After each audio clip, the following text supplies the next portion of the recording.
goitik pasatzea sarrera. Argi daukagu Tolosa kale bizia proiektuan baitan, hoxe, ezta? Kaleak inklusiboak egin behar direla, kaleak herritarrentzako egin behar direla, kaleak agradableak egin behar direla, kalean elkartu egin behar direla, kaleak bizitzeko direla.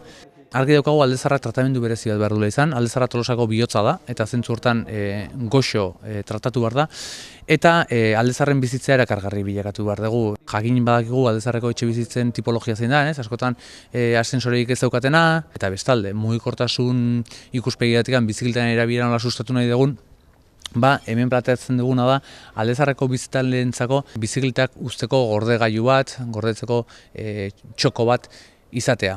Modu hontan zerbitzu berri bat eskaintzen dugu, Alde Zaharreko biztanleek beraien bizikletak egunerokoan gora eta bera ez ibiltzeko zerbitzu bat eskainiko genuke, zentzu hortan mugikortasunean ere bai, eta beste pauso bat ematen dugu, kotxe pribatuaren erabilerari alternatiba bat eskaintzen, jakinda Alde Zaharren zaila dan aparkatzea, eta bestalde, olako espazio bati itxia zegona herritarrei irekitzen goaz, ezta?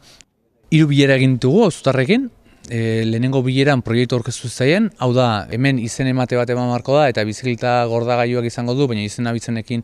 Ondoren, inguruko bizilagunekin bilera bat egin genuen, esplikatzeko pixka bat hemen zeiteako asmoa genuen, eta ez dela bakarrik bizikleta gordagailua, baizik eta baita ere dela hemengo urak eta hemengo saneamendua berritzea eta txukuntzea.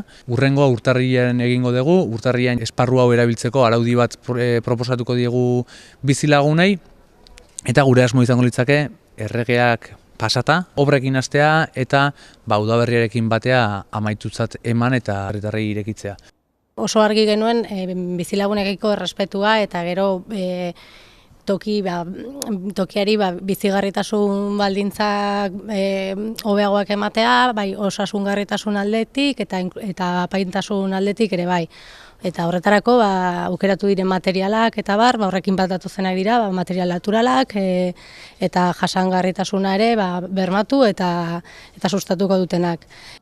Horretarako eraikinaren forma, orratze forma bat eman zaio, bestalde egingo diren obra nagusiak saneamenduak eta berritzea. Eta egingo diren beste obrak izango dira lehen hor Korreo 23 eraikinaren atzealdean zegoen eraikinaren eranskina zorua dana berdindu eta han jarriko den lurran jarriko den akabera izango dira hormigoizko lauzak egingo dana da sarrera kontrolatua. Ordutegi batekin eta erabiltzaile bakoitzak edukiko du sarrerako txartel bat.